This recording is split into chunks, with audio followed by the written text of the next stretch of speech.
I certainly have learnt to first ask who the director is. Obviously the script and the character is important, but filmmaking is a director's medium in my point of view, and you really need to be able to trust that director, work with that director, and know that that director is going to push to get the best out of you. I love to do a scene 20 different ways, but I can only play and go off in this tangent and that tangent if I'm really confident the director knows exactly what he wants from the scene and knows that he's going to get that. And you might get some surprises if you go left and right. But if that makes sense, the directors that I most like working with give you a freedom within these boundaries. It's kind of like parenting, really, because we are kids after all. And then when I'm in rehearsal, I like to collaborate. I like to talk. I like to rehearse. Some directors don't like to rehearse, and I respect that. But I'm open. I talk about my process to them.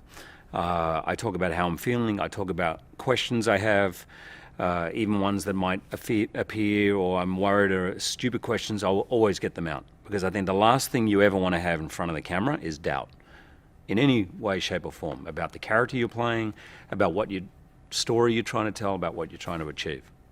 I genuinely like to be friendly with everyone. In the Australian film industry, everyone talks to everyone, and if they're not making fun of you, then they really don't like you. So there's a problem. And I also, when I first went to America, I noticed there was an unspoken, and it's not, people tell stories of don't look this actor in the eye and all that. I've never heard that before, but there is a slightly unwritten rule of leave the actor alone, let them do their thing. It could be about process, it could be because of their style, I'm not sure. And I always try literally on the first day to break that down, because I feel self-conscious in that environment. I'd much prefer a grip, making fun of me than calling me Mr. Jackman and then saying nothing until they say, thank you, it's been great working with you. I much prefer to feel we're in it together.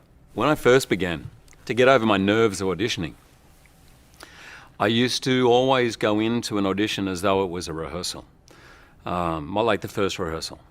So I would always ask the director or casting agent, whoever it was, questions. If they said, look, I think you should sit down in the chair, I'd say, I think the character would stand. It was just my way of trying to redress the balance.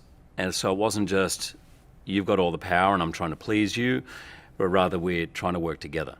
So that was how and that seemed to work. I often give that advice to young actors. I certainly think Wolverine was a risk for me when I first got it.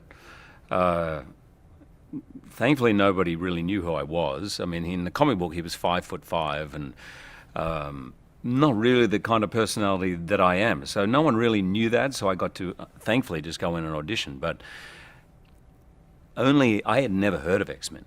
When I got the job and I started telling people, and when I was shooting it, is only when I started to realize the immense passion that the fans have and how important that role was and potentially what was at stake for me. I reveled in the physical side of Wolverine. I took it very seriously. I spent a long time studying animals and trying to work out ways to incorporate what had been an image on a page for 40 years and how to make that work.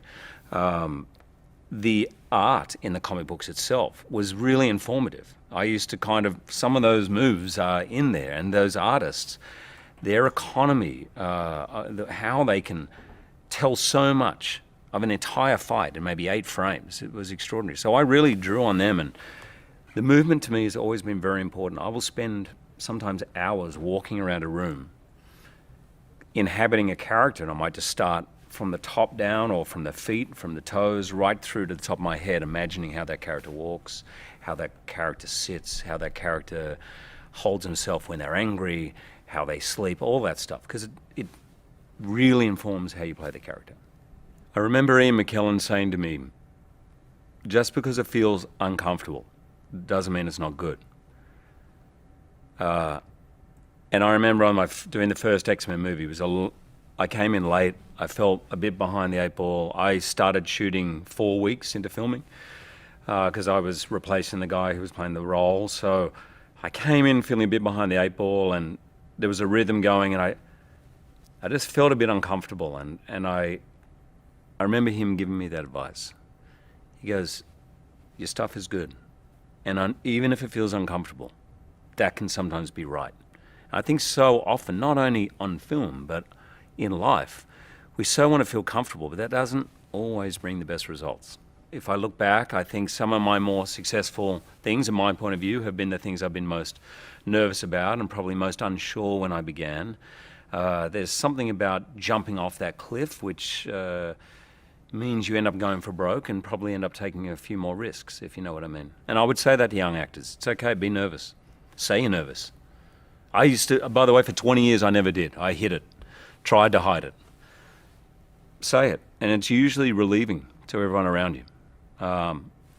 Maybe not on the 20th take, but certainly when you walk in, it's fine.